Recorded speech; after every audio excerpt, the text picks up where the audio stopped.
show is being brought to you by Grandpa Ray Outdoors. John O'Brien is the CEO of Grandpa Ray Outdoors, and he's been an agronomist for over 29 years. He's not just an agronomist, he is an educator. So if you go to Grandpa Ray Outdoors on the web, you're going to see that John is sharing his knowledge with anybody that wants to listen and become a smarter food plotter. He does have a special group called Team Grow, and you can join that and get the inside scoop with John. He does private seminars and shares private information. So check out Team Grow and Grandpa Ray Outdoors for the finest information on the web. Oh, yes, he has a full line of seeds that are as good as, if not better than, any other seed company in existence today. Let's Talk Deer. Let's Talk Deer is supported and sponsored by Grandpa Ray Outdoors. We receive funds from Grandpa Ray Outdoors for airing this show. Welcome, folks, to another episode of Let's Talk Deer. This is Bruce Hutchin, and I'm very fortunate and pleased to have Lanny Oakley Barnes. She is the Director of Commercial Sales for HIVIZ Sights. Now, Lanny and I shot last week, more about that later, but Lanny is a three-time Olympian. Those are Olympic banners behind her, folks, and she was a three-time Olympian in the biathlon. Lanny, it's just such a pleasure to have you on the show today, and we're on Facebook Live segment, and we're going to be going about 10, 15 minutes. For all those listening in, Lanny, why don't you give us a little bit more of your background and how you get involved with HIVIZ Sights? Bruce, it's so good to talk to you again. Really awesome to see you last week, get a little range time in. But yes, I started as the Director of Commercial Sales at HIVIZ just over a year ago, and it's been so much fun, really awesome group of people, and I'm a three-time Olympian professional shooter, and now I try to sell as many sights as possible. So you're still participating in the Worlds, is that correct? I am, yes. I have a lot of different shooting competitions that I do. Actually, this weekend I'll be competing in the Surefire Multi-Gun World Championships in Grand Junction, Colorado. And so I've been to your range. I've seen your YouTube videos and all your videos. So I'm not going to ask how do you stay in mental shape and shooting shape, but it's a grind. People don't understand. It's just like being a pro in anything. You go here, you go there, sleep in different beds and everything. How do you stay up with that? You know, I think it's just discipline. I learned a lot of that through my Olympic career, where that was really my full-time job, was competing and training and making sure that I was doing just as much, if not more, as my competitors. And I think the big thing now is, you know, now I have a full-time job with HIVIZ, but I still have to maintain that training and that regiment as a professional shooter. So it's all about being efficient with your time and making the most of it. Now, as a professional shooter, obviously you're an employee of HIVIZ. Now, are these money shoots, or what are you shooting for? You know, there's some that are money shoots, but in general, I'm just representing some incredible brands within the industry, you know, like HIVIZ, Trijicon, JP, STI, Staccato, and Beretta, and Fiocchi. But in general, it's just trying to win titles, national and world championship titles. Now, how many podiums have you had of late? I'm not sure. There's been a fair amount.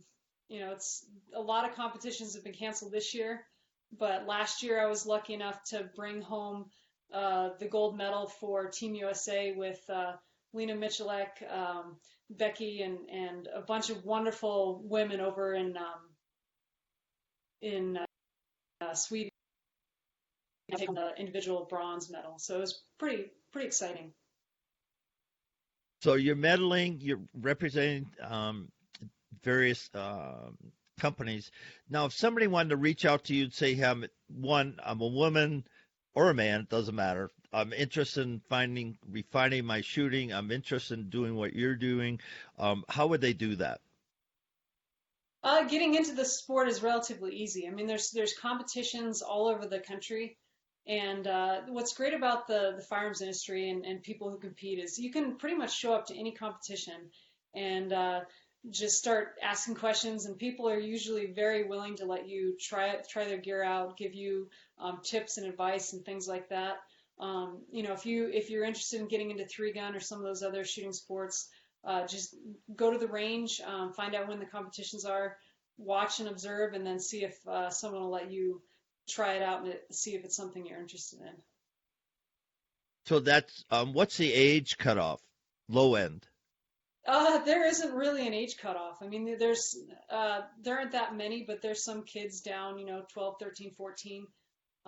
It's a little more difficult when you're for three gun when you're shooting, 12 gauge. That can be a lot of kick on a young kid, but there's some kids out there rocking 20 gauges and really learning how to manipulate their firearms and be gain those skills at a young age. I'm really hoping that in the future, three gun will have a youth category where they use 22 handgun and 22 rifle and a 20 gauge shotgun. All right, thank you for that. And do you allow people to reach out to you directly? Absolutely, yeah. I mean, they can contact me on social media through Lanny Oakley or my website, lannyoakley.com. And, I can definitely get in touch with people if they're interested in learning more about shooting sports. I answer questions all the time about, different shooting sports, what to use, what to get into, things like that, and always happy to help. Now that's a great segue to Oakley. Now, when I was down there visiting and shooting with you and getting instructed, you mentioned how Oakley came to being. So why don't you share that with the listeners? Yeah, so Lanny Oakley is obviously a spinoff of Annie Oakley, and my family gave me that nickname when I was a kid. I started beating my twin sister in a couple competitions, and they were joking that I was trying to be Lanny Oakley, and so it just kind of stuck. And my twin sister, she's just as good a shot as me, so it was really great having her growing up, competing against her, having someone like her to push me and vice versa. So it was pretty incredible being able to grow up with that kind of competition. She also was an Olympian, is that correct? Correct, yeah. She competed in 2006 with me, and then in 2014, she made the Olympic team, and I ended up being too sick to compete at the final trials, and when they announced the team, she turned around and gave her spot to me on the team. Well, that was great. So let's go back. You mentioned a number of companies, and I want to talk about Staccato because when I was going through my paces and you were schooling me, I had Brand X and Brand X pistols, and there was some issues with the travel of the trigger and basically trigger issues because per I'm a halfway decent shot with a pistol, but I have some inherent gear, not malfunctions. It's just the way the gear is set up that makes it harder. And folks, if you've ever put a casing on the end of your semi-automatic and then dry fired, and if the casing falls off, then not so good. If the casing stays on, it's good. So anyway, we go through a couple hours of training. And then she says, you got to try this one because I was having a hard time hitting the, I don't know, was it a 6-inch or 4-inch gong? It was about a 4-inch gong, yeah. Yeah, a 4-inch gong at what, 20 feet, maybe? You were about 20 yards. Yeah. Oh, Yeah. 20 feet, 20 yards. That's a lot different. Anyway, I was just, I was struggling, folks, and I got frustrated. And for all those guys out there, do not get frustrated. Just breathe because it does not do your physiologically in your brain, your body. It doesn't help you at all. It just doesn't. So anyway, we're taking a drink of water. Lanny goes into her range bag, and says, I want you to squeeze this trigger. And I go, dang, sister, where you've had this the whole morning. Because it was, I'm going to call it a jeweled trigger, but it's a trigger that's very similar to my long guns, and then there's no creep, there's no anything. It's just steady pull back and bang. So she goes, loads it up with 2 bullets. She says, "Well, I don't know if it's going to take you 1 or 2 times." And I had shot more than 1 or 2 times at the gong. Anyway, so we go over there, and the first shot just was a scad high because the first time I ever shot the pistol, and the second one, obviously, I wouldn't be telling the story if you didn't know the outcome. But knocked it over. I'm going, are you kidding me? So I had shot over 100 times with Brand X, and I put the staccato in my hands, and 2 times at 20 yard bang, and I'm going, oh, but it's a $1,200 gun, folks. But the reason I bring all that up, one, Lanny is a fabulous instructor, great human being, but two, make sure the tools, the pistols that you have in your hand can do exactly what you want it to do, because a gunfight is over in seconds. It's over. The whole thing's over. No, I'm not talking mob rule. I'm talking 1 or 2 people, maybe 3 people, but the whole thing is over in seconds. When you pull and fire, boom, it's over. You cannot have a lack of confidence. You cannot not know exactly where that bullet's going. And then because you got to go from one target to the next target to the next target, or take that target down till it's not moving. Boom. That's it. That's reality. So I implore everybody out there to take their pistols and go, okay, how much travel? Put a spent casing on the rail and make sure the gun's empty, all the safety things, and then squeeze the trigger. And don't let the trigger go. Just reset the trigger. If you don't know what that is, look it up. Reset the trigger and do it again. And see how much your muzzle is moving, because that casing will tell you exactly how much muzzle move you have, and that can be the difference of life and death. Okay, that's my 2 cents. How did I do, Coach? You did great. Yeah, you explained it perfectly. I mean, the biggest issue with a lot of concealed carry handguns is that they have a lot of travel in the trigger, like you were saying. And so by the time you bring that trigger from the front all the way to the rear to where the shot breaks, the front of your gun, those sights can move a significant amount. And even if it moves that much, downrange or at your target, it can move feet. So it really makes a big difference having a crisp, clean trigger. The gun you shot was the Staccato P, and any staccatos, I mean, they're kind of known for having that crisp, classic trigger that for a 1911 that just a nice, quick little press on the trigger, and you're going to have complete control over the firearm. And it makes a big difference having a firearm that can. This is Bruce Hutchin with a special message about my relationship with Burner.com. Burner HD is a non-lethal pistol that's available now on the web at Burner.com. If you go to the web and use my promo code AON 2020, that's promo code AON 2020, you're going to get a 10% discount on all Burner product. So again, Let's Talk Deer has a discount, promo code AON 2020. That's promo code AON 2020. Burner product. Go check them out. They're great. Can help accommodate your shooting. I mean, we learned from you. You're an excellent shot, but the issues that you were having were 2 issues. The trigger. By the time you got to the rear, the sights had moved off the target enough that you missed the shot. But you're a great shot. Everything when your brain processed it from the start to the end, it was doing everything correctly. It just too much time had passed between when your brain said squeeze the trigger and when the shot finally broke. And that's just an equipment issue. Having a really long stage on that trigger. And the next thing was the sights. We noticed how with a good HIVIZ sight, which we had on the Staccato P, you can see that front sight a lot easier. And the most important thing when shooting is to focus on that front sight. And wherever that front sight goes is where the gun's going to go. So you want to be able to really pick up on that sight quickly and then get it on your target and then have a nice crisp trigger squeeze. So that was the second part of the thing. Folks, it could be dusk, it could be dawn, it could be midnight, it doesn't matter.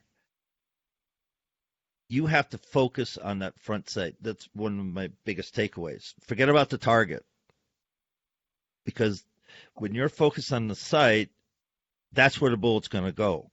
So you see an outline, it's fuzzy, it doesn't matter. You're going for center mass. You're not going double tap headshots. You shouldn't be, unless you're a complete professional or have done this a gazillion times like Lanny. But for the majority of us, that's probably 95% of people in the United States today, you have to go for center mass.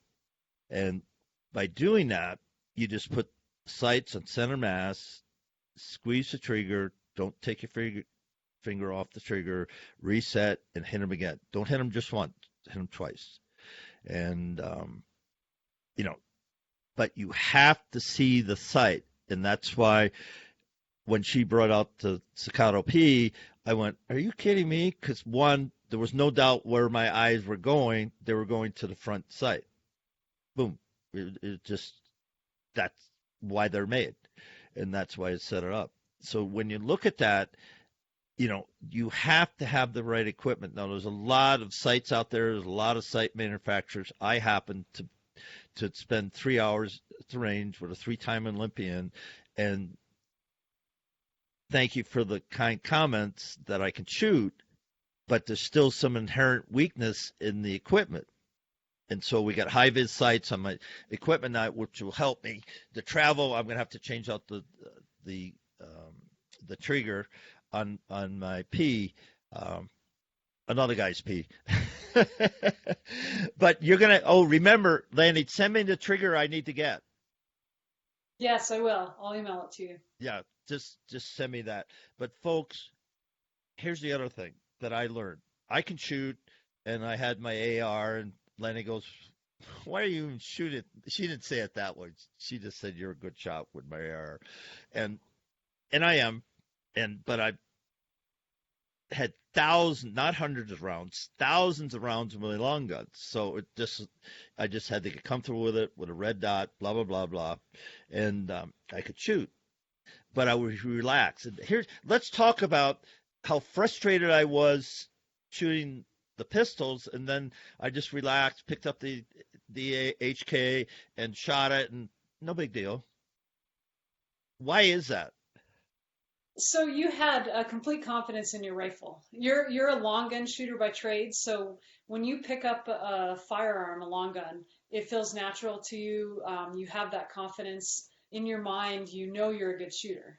And what I was trying to get through to you is that you should approach your handgun no differently. Yes, it's a lot shorter. It's a lot different technique and things like that, but at the end of the day, you want to be able to pick up that handgun and have that same confidence in your shooting that you do in your rifle.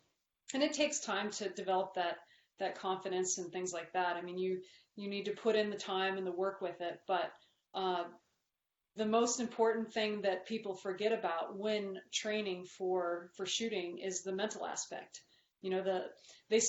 People say all the time, shooting is 90% mental. Well, it is, but how often do you actually take time to train that mental side of shooting? Everybody goes to the range and we put down thousands of rounds at the range, but are we actually thinking about what we're doing mentally and what it's doing to our confidence and things like that? I mean, that's probably the most important thing that people forget about to train. So I'll throw this one last thing in, and then we're going to leave this segment of Let's Talk Deer with Lanny Barnes, Director of Commercial Sales at HIVIZ, and go over to the podcast. But, okay, so we shot the semi-autos. We went and shot the HK, so forth and so on, then came back. I said, okay, the last guns I want to shoot, and this is before we shot the staccato P. And so I got out my single action I've had for years. And she says, okay, three, center mass, 2 in the head. Same length of thing I have been shooting the semi-autos. And I go, boom, boom, boom, boom, boom, done. So what was the difference? Because I had struggled. We had shot over 100 times. And when I pull up my single action, I'm going, okay, fine, boom. There wasn't any question where those bullets were going. In 5 shots, we were done. Yeah. The biggest difference is when you picked up your single action, you had confidence. You knew you were going to hit. And with your semi-auto, you were questioning yourself. And I was trying to show you that you didn't need to. You have the skills, you have what it takes, but it's up here that you're second guessing, you're overthinking, things like that. You want shooting to become automatic. You don't want to have to think about it. It should be in your subconscious, just like breathing. When we think about our breathing, it becomes shallow and erratic and things like that. We don't have to think about breathing. It just happens naturally, thankfully. We just breathe in, breathe out, But the same thing should be for your shooting. You should get to that point where you're so comfortable and confident with your shooting that it's automatic. You pick up the gun, you have a nice good grip, you line up the sights, have a good trigger press, and you're going to hit the target. And folks, I know you can still buy pistols and long guns in the marketplace today. The thing we have a problem when I just found some primers. I've been looking at Midway and I was on their list. Call me when the primers come in. Then I found a little shop in Colorado that had primers, so I bought them. And I reload, so that's to my advantage. Now with the 9 and everything, every time you go in the store and see 1,000 rounds of 9, buy them. 22, buy, if you have a 22, buy them. Shotgun shells, buy them. Don't let an opportunity go by, and you don't have to go to the big box stores. Mom and pop stores have inventory, but people don't go there. I don't know why. So look out your mom and pop stores. Call them. I've got a gentleman down in southern Colorado that he has powder. I have plenty of powder, but you never have enough powder. So I've got primers, I got casings, and now, I'm getting powder. So the biggest thing to shoot thousands of rounds is that, in my opinion, you got to reload. So that's a whole different story, whole different context. Lanny doesn't have to worry about that because she's sponsored. She gets all the ammunition she wants, but you and I don't. So that's my 2 cents on that. And with that, Lanny Oakley Barnes, Director of Commercial Sales for HIVIZ Sights. Thank you so much for being guest on Let's Talk Deer on Facebook Live.